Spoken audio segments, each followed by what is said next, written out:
¿Qué tal? ¿Cómo está? Me da muchísimo gusto saludarle. Estamos en una entrega más de diálogos a través de NB Periodismo de Investigación. Este día nos acompaña Sergio Vera Olvera, quien es el vocal ejecutivo del Registro Federal de Electores. Sergio, muchísimas gracias por haber aceptado esta invitación. No, muchísimas gracias a ustedes porque este tipo de programas nos permite entrar en contacto directo con los ciudadanos, que son los que en este momento necesitamos orientar con respecto a la credencial para votar con fotografía.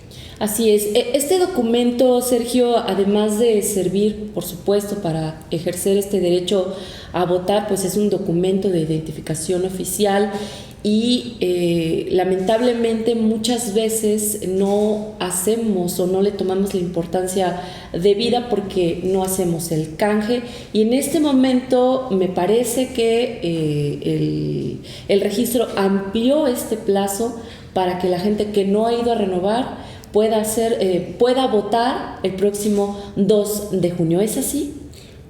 Bueno, en efecto hubo una ampliación, pero quisiera empezar por lo primero. La credencial, como el nombre lo indica, es una credencial para votar, pero ante la ausencia de un medio de identificación oficial que debería de existir, una cédula de identidad nacional, que es un proyecto pendiente que se tiene, la credencial para votar ha estado cubriendo este hueco, y hoy por hoy la credencial para votar con fotografía es el instrumento de identificación. Un estadístico que se sacó hace algunos años reflejaba que más de 20 millones de mexicanos no tenían otra forma de demostrar su identidad si no era con la credencial para votar con fotografía. Y ha sido ya una cuestión tan cotidiana que todos, está mal hecho, pero bueno, todos lo hacemos así, portamos nuestra credencial porque es nuestro medio de identificación y nos lo piden en los trámites en cualquier lado. Entonces, el éxito de la conformación del padrón electoral, que en este momento es casi de 97 millones de mexicanos y mexicanas que forman parte del padrón electoral, obedece, y hay que reconocerlo en primera instancia, que la gente lo ve como un medio de identificación porque nos están solicitando en cualquier parte esto. Pero también el objetivo principal de la credencial es precisamente para ejercer un derecho básico, que es el de votar y ser votado. En este sentido, el Consejo General, en primer lugar, la ley nos marca los periodos que debemos hacer de fotocredencialización. Esto es inscripción, corrección de datos, cambios de domicilio, reposición por extravío, deterioro de este documento. La ley establece cuáles son los plazos porque nos dicen, bueno, ¿por qué lo cierran si todavía hay tiempo? No solamente tenemos que fotocredencializar, sino que tenemos que hacer las listas nominales que se utilizan el día de la jornada electoral, y eso nos lleva tiempo. Bien. Entonces, la primera ampliación que hizo el instituto, la campaña tenía, conforme a la ley, dice que es del 1 de septiembre al 15 de diciembre. Okay. El primer acuerdo que sacó el Consejo General es que los módulos se estuvieran atendiendo hasta el próximo lunes 22 de enero. Ese día, quienes no acudan a hacer su corrección, su reposición o su inscripción, no van a poder formar parte de la lista nominal y por lo tanto no van a poder votar. Pero también quiero mencionarles que los módulos, una vez que entreguemos credenciales, se cierran. Por lo menos 3 meses no van a poder hacer trámites dentro del Registro Federal de Electores porque estamos en proceso electoral. Sí, ya sea que la pierdan o que cualquier cosa, no va a haber. No, ya no va a haber forma. Y tenemos muchas peticiones. Es que me urge, no solamente para sacar un pasaporte es indispensable tener la credencial de elector, y muchos decían, es que tengo ya un compromiso, tenía que salir y no tengo la credencial. Sí. Bueno, es bien importante, por eso yo digo que todos lo cargamos en la cartera, pero en realidad este tipo de documentos deben de estar en casa para que no suframos la pérdida. Que se pierda. Pero también hay que ser realistas y a veces no podemos andar ahora sí en la vida sin nuestra credencial. Claro. Porque nos la piden en cualquier momento. Ese es el primer periodo que ampliaron. El segundo periodo, quiero comentarles que el instituto también tiene acuerdos internacionales y en este caso con los medios de identificación.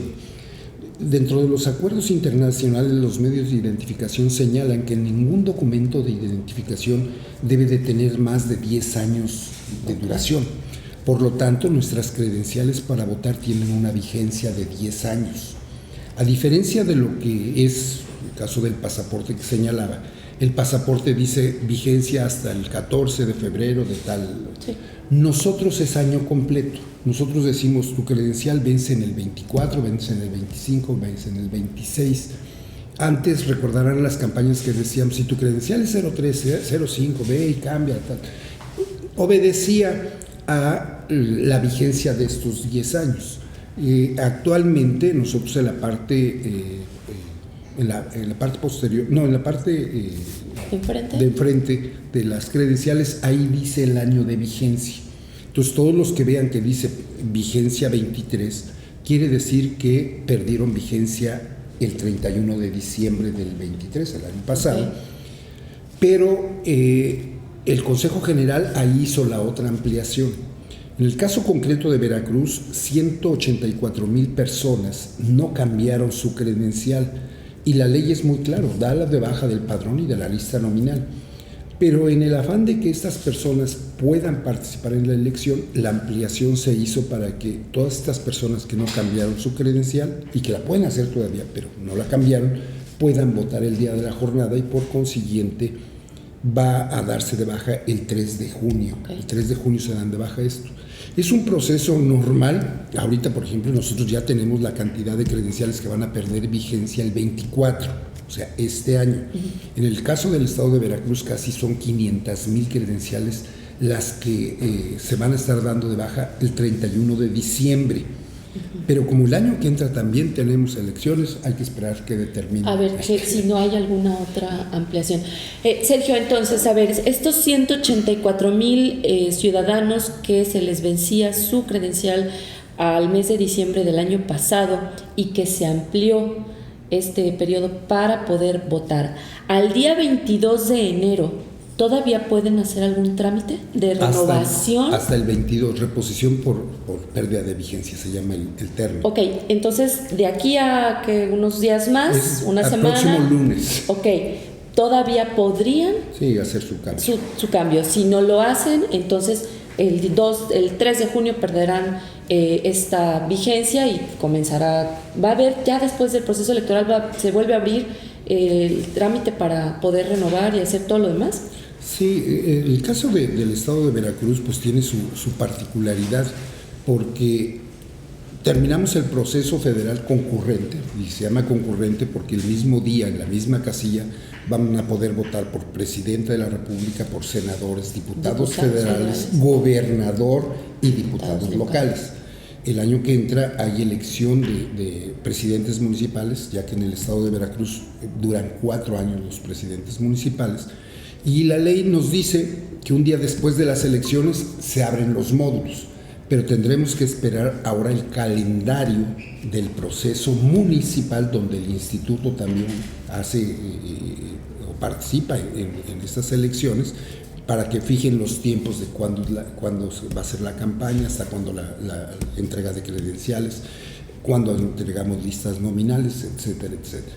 O sea, prácticamente el estado de Veracruz va a vivir 2 años de proceso electoral, ahorita el federal concurrente y el año que entra la elección. ¿Y por qué 500,000 veracruzanos se les va a dar de baja el año que entra, según las estimaciones del instituto? Punto número 1, porque le comento, en un padrón de 6 millones, que es el de Veracruz, nosotros tenemos registrados la vigencia de las credenciales, las tenemos muy bien identificadas. En este caso, las credenciales que si no van los ciudadanos, normalmente oscila entre 400 y 600,000 la pérdida de vigencia anual en Veracruz. Okay. Ahorita son 500,000, pero ya la gente ya empezó a hacer sus cambios. ¿Por qué no estamos llamando la atención ahorita de los 500,000? Porque a partir del 2 de junio ellos podrán hacer su cambio y estaremos pues invitándolos a lo que pasa. Es un fenómeno normal. No estamos atrasados.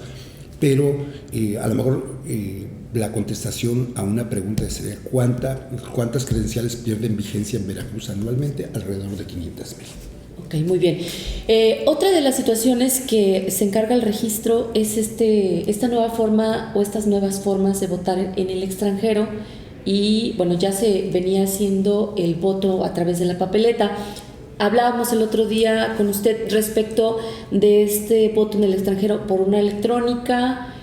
Son 3 modalidades. Cuéntenos y también díganos cuántos veracruzanos van a poder participar en este proceso electoral que se ha calificado como el más grande de la historia.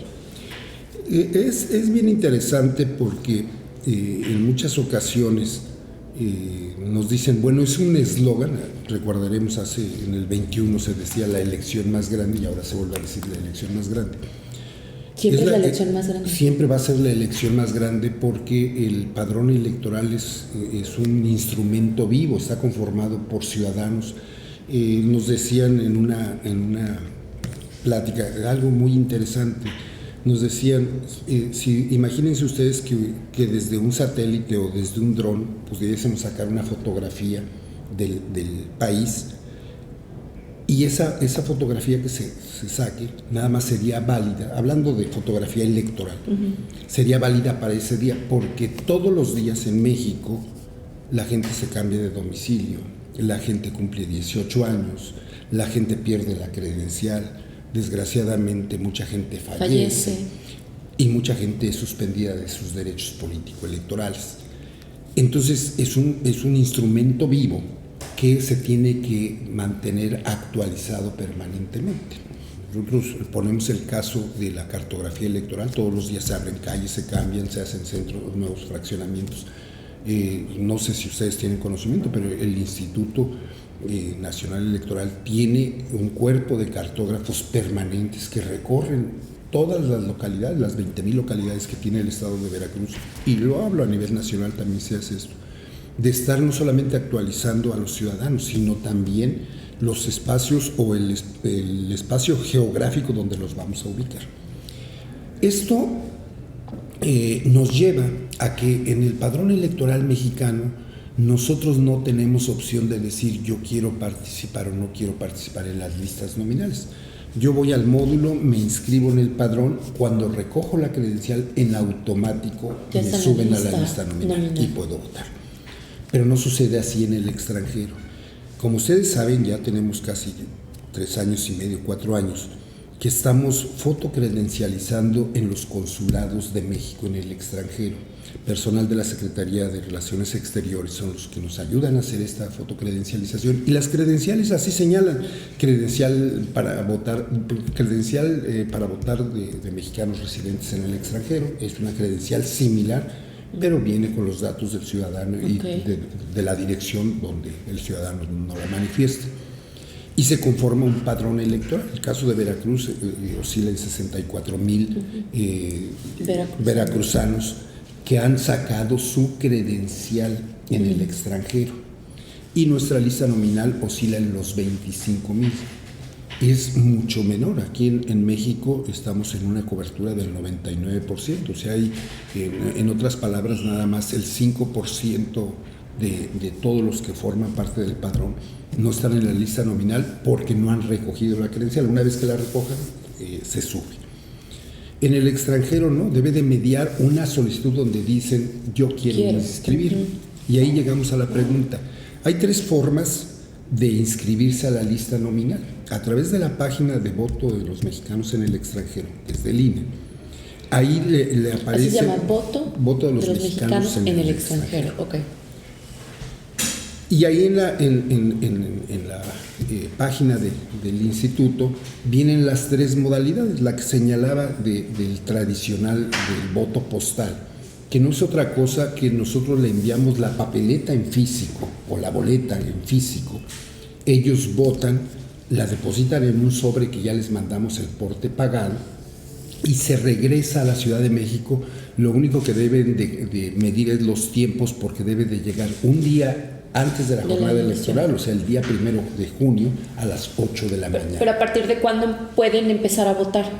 Nosotros empezamos a mandar La solicitud de las listas tienen hasta el día 22 de febrero para inscribirse. Okay. Inmediatamente que se inscriben, nosotros hacemos el proceso de enviarles. Una vez que ya tenemos las boletas, se envía la correspondiente, pero tienen un lapso muy amplio, por eso se llama voto anticipado. Pero nosotros no lo vemos, lo meten en el sobre, se depositan y se envía a la Ciudad de México y se abre hasta el día de la jornada electoral. Se pone una mesa especial donde se hace el recuento. ¿Y la boleta, aunque sea a partir de febrero, o para cómo saben por quién van a votar? No, por eso le digo, o sea, tienen hasta el mes de febrero para inscribirse a la lista nominal. Una vez que ya tengamos candidatos y boletas, se les envían. Bien. Y ellos van a tener, no sé, un lapso de 20, 30 días para poder hacer el trámite, pero se necesita como... Ya que esté la boleta, ya ellos van a... Y para que esté la boleta necesitamos candidatos, ¿cierto? No hay candidatos. Claro. Esa es la primera modalidad que ya muchos de nuestros connacionales, nuestros paisanos ya están acostumbrados a hacerlo. Ahorita ya se han hecho pruebas y vamos a iniciar con 2 modalidades que se pusieron en práctica en el Estado de México y en Coahuila, y que va a consistir en el voto electrónico. Así es. El voto electrónico, si el ciudadano en esa página de voto de los mexicanos residentes en el extranjero deciden por la segunda opción, lo que van a hacer es, se registran, nosotros les vamos a mandar la liga donde pueden ejercer y el password para que ejerzan su voto. Okay. También tendrán un tiempo razonable hasta el día de la jornada electoral para hacer su voto. Ese es el voto electrónico. Y el tercero es el más interesante porque es un voto presencial en 23 consulados que tiene México en el extranjero. Y funcionan como casillas especiales, o sea, va a tener 1000 boletas electrónicas, no va a ser en físico, sino que va a ser en boleta electrónica, se van a presentar en los consulados y frente a una computadora lo estarán haciendo porque será voto electrónico, pero se llama presencial porque van a llegar ahí al consulado. Para el voto presencial no se necesita registrarse, se necesita registrar para los otros 2, pero yo les decía que hay 3 opciones. Si yo opto por el voto presencial, no cuenta en las 1000 boletas que van a tener cada eso, sino que como que aparto mi lugar y entonces van a ver ustedes votaciones que pueden ser en esa casilla de 1500, 1600. Cuando dice que no tienen que registrarse, ¿se refiere a que no tuvieron que haber mandado su solicitud para formar parte de la lista, o esto sí? También. No, es que están las 2, por eso les decía. En la página de internet aparecen los 3 espacios. Uno es el voto postal, el otro electrónico, y usted puede ocupar el del voto presencial. Pero vamos con el siguiente ejemplo. Si usted llega escogiendo el voto presencial y ya hay 1000 formados, usted no debe de preocuparse porque ya apartó un espacio electrónico para hacer la votación.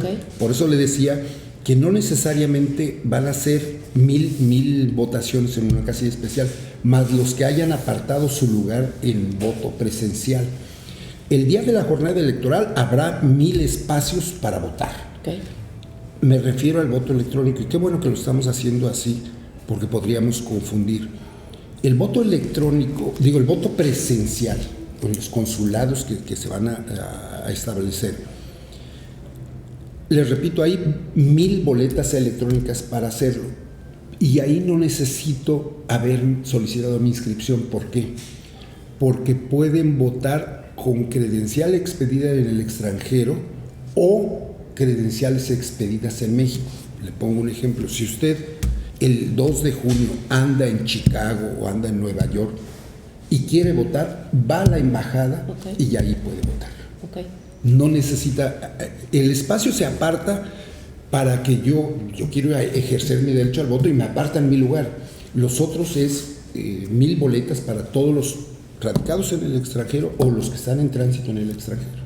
Entonces no serían 23,000 votos, serían muchísimos más. Es decir, va a haber 23 consulados 1,000 en cada uno, entonces podrían ser muchísimos más aquellos ciudadanos. Es lo que le digo, no deberían de extraer si dijeran, es que cómo metieron 1,300 votos y nomás había 1,000 boletas, porque pueden haber apartado en la modalidad de voto presencial a través de internet. Ok, ¿y esto cómo se va a contabilizar? Esos, tanto el voto postal como los votos electrónicos, se instalará en la Ciudad de México una casilla especial con representantes de partidos, con observadores nacionales e internacionales, y se hace un cómputo. Se desencriptan los votos, se hace el recuento final y se abren los sobres del voto presencial. Es algo que ya lo hemos estado practicando en las dos elecciones. En el caso del estado de Veracruz, nada más funciona para presidente de la República y para senadores. Pero hay estados donde sus leyes permiten que desde el extranjero se pueda votar por gobernador, por diputados de representación proporcional, dependiendo ya cada entidad federativa lo que contemple su constitución. Repito, en el estado de Veracruz no se permite el voto de los veracruzanos residentes en el extranjero, sino también tendríamos esa modalidad. Entonces, únicamente cuando ellos hagan la inscripción van a poder votar por presidente de la República y por senadores. Por senadores, ¿por qué? Porque todo el país se convierte en una circunscripción y entonces van a poder votar por senadores de representación proporcional, no así para los uninominales. ¿Cuál es la confianza que se tiene en este tipo de votos? Porque, bueno, a lo mejor pudieran pensar algunos que esto se pudiera convertir en una manipulación para beneficiar a uno u otro aspirante o candidato. Fíjese que es un tema que usted toca y precisamente yo le voy a decir cuál es el origen de la creación del instituto, el anterior o su antecedente de Instituto Federal Electoral. Se crean este tipo de organismos por lo que usted acaba de señalar, por la desconfianza.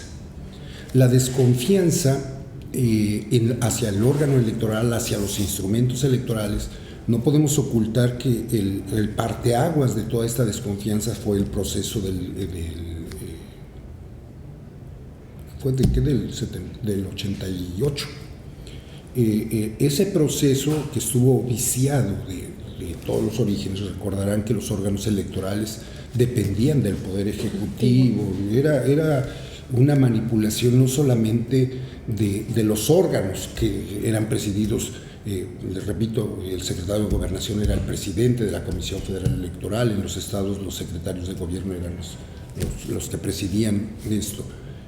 Llevó a los grupos opositores al partido en el poder de ese entonces a convocar a una gran reforma electoral que modificara precisamente esto, y se hicieron las primeras pruebas en el caso de Michoacán, donde se veía que la lista nominal estaba superior al número de habitantes, estaba muy inflada, muy manipulada.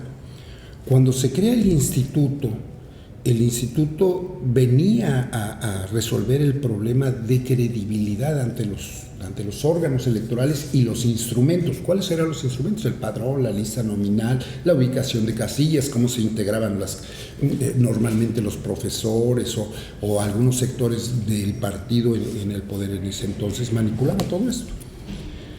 La desconfianza nos llevó a crear este instituto con las modificaciones hasta llegar al INE, con las modificaciones porque al principio también la presidía el secretario de Gobernación, el Consejo General del IFE. A través de la presión no solamente de intelectuales, sino también de partidos políticos, repito, en aquel entonces de oposición, lograron que se creara este instituto y que se modificaran muchísimos de los procesos, pero que le dieran personalidad a un instituto autónomo con personalidad y patrimonios propios, que le permitiera esta autonomía de gestión. Pero llegamos al exceso de que toda la legislación es producto de desconfianza. Entonces lo que usted dice, ¿qué tanto hace? Bueno, el maestro Goldenberg decía, en Holanda, el día de la jornada electoral, se pasan todos los funcionarios como en México en la jornada, pero cierran la casilla, la cierran y se dicen todos, nos vemos el miércoles, hacemos el recuento. Imagínense qué pasaría en México si todos cerráramos las casillas el domingo y nos fuéramos hasta el miércoles. Eso es una parte de educación, de cultura. Cívica. Pero no podemos seguir avanzando en esto. O sea, cuando están en la oposición desconfían del poder, cuando están ya en el poder desconfían. Entonces, esto nos ha llevado, les repito, a una serie de candados muy costosos. Nos dicen, es que los procesos electorales en México son muy caros. ¿Y por qué creen que son muy caros? Porque ustedes le han metido una serie de candados. Vamos al caso de fiscalización. Es que debemos de fiscalizar. Pero fiscalizar significa recursos. Y necesitamos recorridos de nuestra gente que ande visualizando, fotografiando. Entonces, no podemos seguir, o es mi punto de vista, no podemos seguir avanzando al ritmo que nos exige la sociedad de hacer procesos sólidos, consistentes y al mismo tiempo económicos. El voto electrónico, fíjense cómo es bien interesante este tema, porque muchos nos dicen, ¿por qué el INE no han querido hacer el voto electrónico? Y lo primero que yo les contesto, el INE no hace ley, y si no lo hacemos porque la ley no nos lo permite, modifiquen modifiquen la ley y entonces ya nos echan la culpa. Es que el INE, ¿por qué no multa eso? Nosotros multamos si hay una denuncia, pero la gente no entiende eso, y entonces es más fácil decir, el INE no hace nada. El INE cumple con las funciones, a diferencia de los ciudadanos. El INE solamente puede hacer lo que la ley le marca, el ciudadano puede hacer todo lo que no le prohíbe la ley. Entonces, créame que la desconfianza es algo que debemos de ir combatiendo, porque si no, no vamos a avanzar. El voto electrónico se hace con observación, con supervisores de los partidos, se les invita a todos los procesos y lo vamos avanzando. Mire, cuando el padrón electoral iniciaba, se traían los nombres de todos los ciudadanos y nosotros decíamos, tus datos están resguardados, y no era cierto. Ustedes recordarán todos los problemas de ventas de padrones electorales. Los que lo vendían eran los partidos políticos. Nosotros se lo entregábamos porque la ley decía, entrégale el padrón electoral. Cuando empezó los avances tecnológicos, se podía poner la huella digital, pues nosotros sabíamos quién lo había vendido y se multaron a los partidos en ese entonces por la mala utilización. Pero como no entendían, lo que actualmente es, ya no se les entrega la lista nominal con domicilios, porque usted va al módulo, da sus datos de buena fe, pero se utilizan para otra cosa. Usted nunca, a través de la ley de los derechos ARCO, usted no autoriza que le vendan publicidad, que lo pongan no sé, en buscadores de Google o no sé, por el estilo. El INE sí es muy celoso de los datos personales y por lo tanto los protege. Y la única forma de proteger es empezando desde los instrumentos que nosotros producimos. Y ahora lo que se les da, ahorita en estos días, en febrero, les vamos a entregar la lista de exhibición a los partidos para que hagan observaciones de inclusión o exclusión de registros, pero no se les da el domicilio ya. Okay. O sea, se les dan los datos, si ya aparece o no aparece. Pero, perdón que me apasione mucho, pero créanme que la desconfianza ha hecho que nuestros procesos sean muy caros, muy complicados, y no le tengamos miedo a... Existen auditorías informáticas que se pueden hacer. El voto electrónico va a solucionar y va a economizar los procesos electorales en México. Decía el consejero Roberto López que en Veracruz no se va a usar para este proceso electoral la urna electrónica, a pesar de que el OPLE tiene 30 urnas ya listas para poderse utilizar, y que bueno, pues es un asunto del Instituto Nacional Electoral. Hay 2 estados, el estado de México y Coahuila, no sé si alguno otro más en donde se vaya a utilizar ya el voto electrónico. ¿Y qué está pasando con Veracruz? ¿Por qué no entramos a esta modalidad? Fíjense, volvemos al mismo caso. Nosotros, donde hacemos este tipo de ejercicios, estas modalidades de pruebas piloto, vuelve la misma pregunta, no lo hacemos porque la ley no nos lo permite. El OPLE, nosotros podemos tener todas las urnas electrónicas, pero no lo dice la ley que sea electrónico. La ley dice que es en una casilla con boletas impresas, tal. O sea, no está de nuestro lado. Okay. O sea, cuando nos dicen, pero si ya están ahí, ¿por qué no las usan? No quieren, es que no. Eso es una cuestión del lado del legislativo que debe de modificar sus leyes para hacerlo. Como usted me dice, ¿qué pasa en el estado de Veracruz? Yo creo que sería conveniente preguntarle al legislativo qué pasa con eso. Nosotros hacemos lo que nos diga la ley. Ok, muy bien. Sergio, pues no sé si nos falte, usted quisiera mencionar algo más respecto de las labores que está haciendo el registro en Veracruz y pues no sé, el llamado a la gente a que acuda a renovar este documento tan importante. Dos cuestiones solamente, una muy rápida y la otra puntualizada. Yo decía que va a haber 23 consulados donde van a poderse hacer el voto presencial.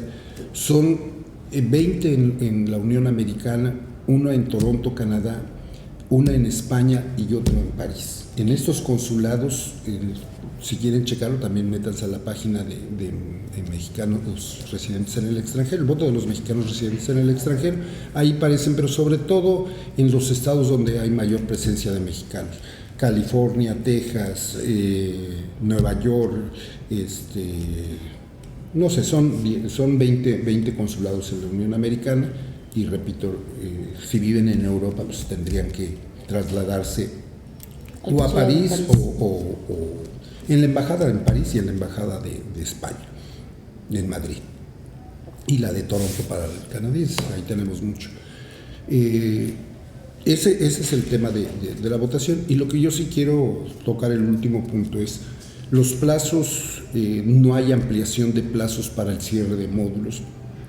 Estaremos cerrando el día 22 de enero, repito, para inscribirse, para cambios de domicilio, para corrección de datos, para reposición por extravío o deterioro, o los que ya cumplieron su sentencia y quieren reincorporarse al padrón electoral. Este es el momento de hacerlo.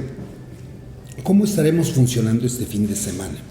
Este fin de semana llevamos ya todo diciembre, todo este mes, el personal de módulos no ha descansado en los 2 meses, pero lo hace por esta vocación de servicio. En el mes de diciembre precisamente acabamos de lograr la certificación ISO 9001, donde nos da pues ya la categoría de un servicio de calidad, y ahorita que le exigimos a los funcionarios de módulo que den este extra, ellos con muchas ganas, entendiendo que son seres humanos y que también tienen familia y todo eso. Claro. Nosotros vamos a estar atendiendo sábados y domingos de las 8 de la mañana a las 8 de la noche los módulos tradicionales que estemos. La novedad también, por la pandemia, nosotros hicimos la modalidad de cita programada. Nos da muy buenos resultados en estas épocas que los contagios ya empiezan a incrementarse por cuestiones del clima. Nosotros continuamos con la cita programada. Sin embargo, ahorita pueden acudir con o sin cita a los módulos, únicamente llevando para cualquier movimiento acta de nacimiento, comprobante de domicilio y una identificación con fotografía, y los vamos a atender. Esto será sábado y domingo. El lunes, que cerramos los módulos, estaremos únicamente, y lo subrayo, los lunes estaremos hasta las 12 de la noche atendiéndolos en los módulos. Wow, pues una tarea titánica entonces todavía estos días. Ojalá la gente atienda este llamado. Sergio, muchísimas gracias por compartirnos toda esta información muy interesante, sobre todo muy importante para todas aquellas personas que estaremos viviendo un proceso electoral el próximo 2 de junio. Gracias a todas las personas que nos hicieron el favor de brindarnos su atención. Los invito a que continúen a través de NB Periodismo de Investigación. Que tengan un excelente día.